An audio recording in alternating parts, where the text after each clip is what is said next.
in and inquire what happened there, and I would make the current surgeon aware.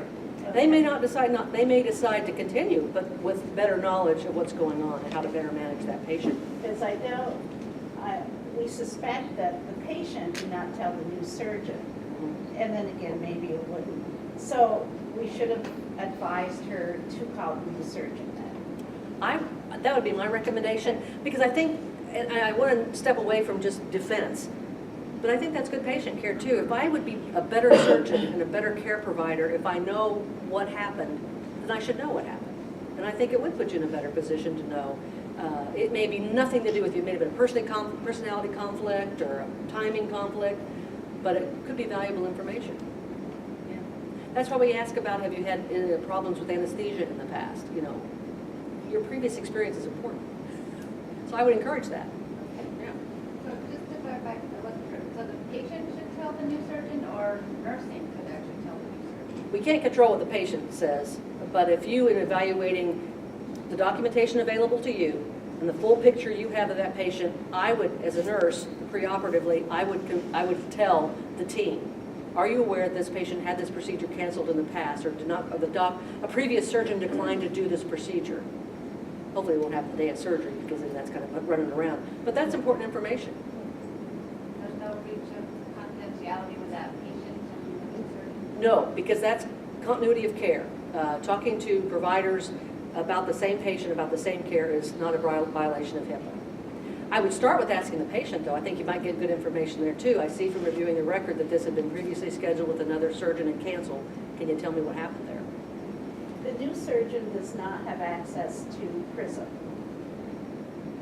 Would have been a breach had we faxed him a copy of the previous surgeon's note to the new surgeon, saying, this is what the previous surgeon, why canceling or declining?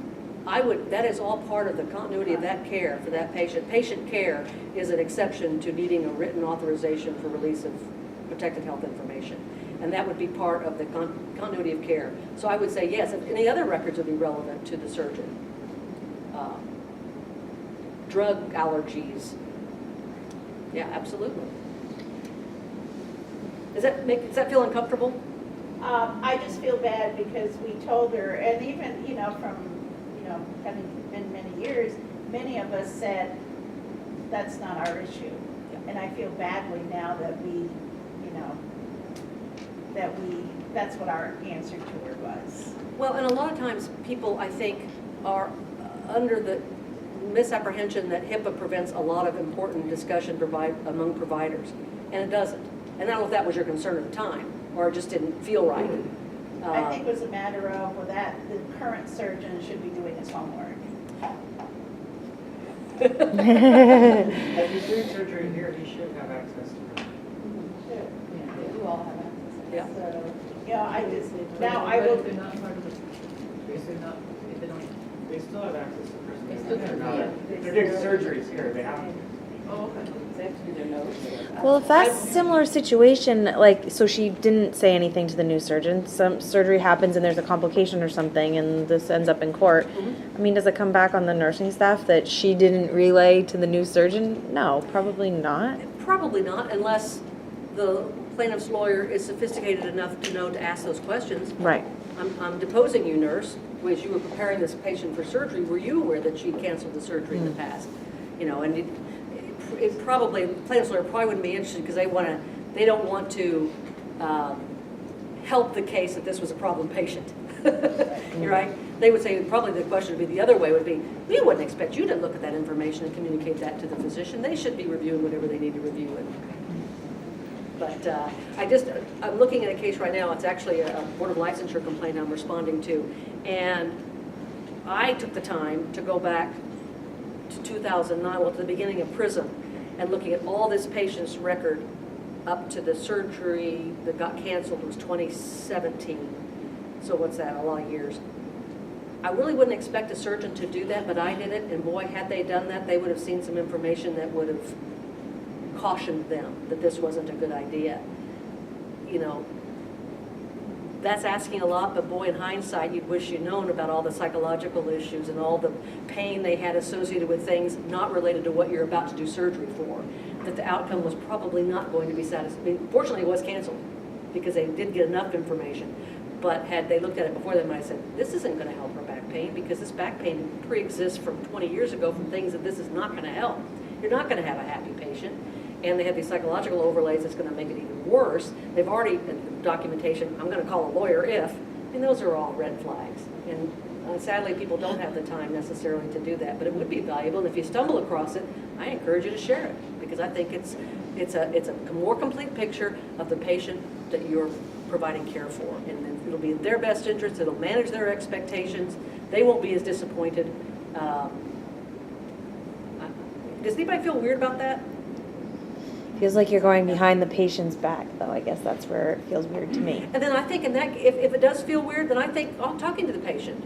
If you have access to the information and you've seen it for whatever reason, Right. like you happened to see, they canceled their surgery before, I would ask. I say, I want to make sure that you're going to be satisfied and happy with the outcome of this procedure. I see you canceled it before. Tell me about that. Absolutely, they're your patient. I think that that's important to get the complete picture, and getting it from them is totally appropriate. So what would happen if they said, and I don't want my new surgeon to know Then that's a red flag. Hopefully it's 8 to 4:30 and you're open. Yeah, well, you know, that's, that? yeah. That happened, but is, what if they did say, no, well, they don't need to know about that. That's like people saying, I don't want the fact that I smoke marijuana in my medical medication records, and you're seeing a pulmonologist. I've had that happen. And I said, I'm sorry. You smoke marijuana, you're smoking. It's not so much the fact that marijuana may or may not be legal in the circumstances. You're smoking it, but you're smoking it and you're seeing a pulmonologist. They need to be aware. We're not going to take it out. So if it is in the patient, you know, if it's part of the medical care that's important and relevant, then I'm going to, first of all, why no? That's a concern. And yeah, I would defend you for saying, no, that's important information to communicate to your surgeon. What if it is? If it's not that, well, I had to cancel because I was taking a trip to Europe, then that's not so relevant. And I don't know if this is a change or not. It's hard, you know, a lot of things have changed in medical legal terms over the last 30 years. Before, it was if something bad happened, physicians were told by their insurance companies, shut up, say nothing, back away, have no more contact with the patient or their family. That is so wrong, and that is so not what is the right thing to do. And we've got many new providers have come through training in the last 30 years, so it's not been drilled into them. But I hope it's not anymore, because in fact, what I've seen folks do is you lean in. If something bad has happened, you get the help you need from whether it's from quality or from me or advocacy, wherever, your supervisor, your peers, to say, help me have this conversation that's going to be difficult. But I always tell providers, even if thif you feel like something bad happened or unexpected, stay connected as long as you can until it's not possible.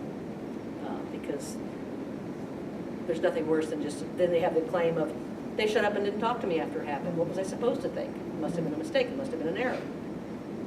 Would you document, say the new surgeon was made aware of issues with the prior surgeon, would you document that in prison? I would say, as part of the conversation, reviewed previous records with the surgeon. And you know, you could be, I don't want to say cautious or, but reasonable and appropriate. You know, I didn't say this woman's a crazy wacko-doodle. But say, review previous surgical consults and records with the surgeon. Made them aware.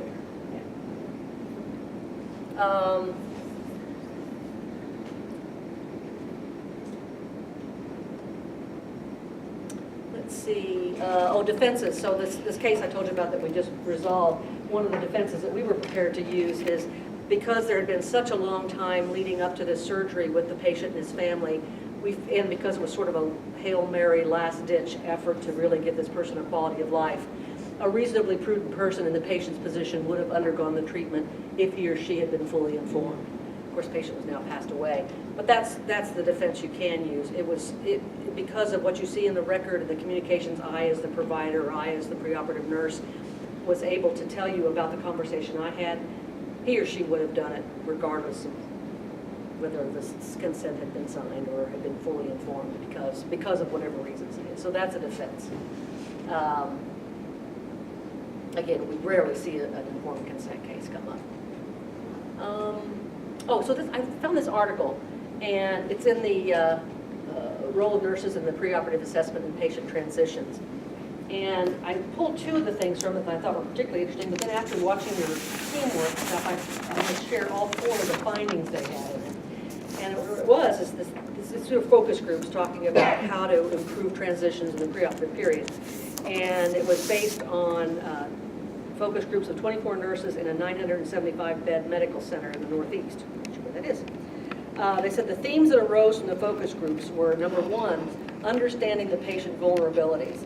And this is kind of what we were talking about. You have the best chance to see the patient in an narcotized condition before they go down this path of transitions of care, to see, are they a healthy patient, or are they not a healthy patient?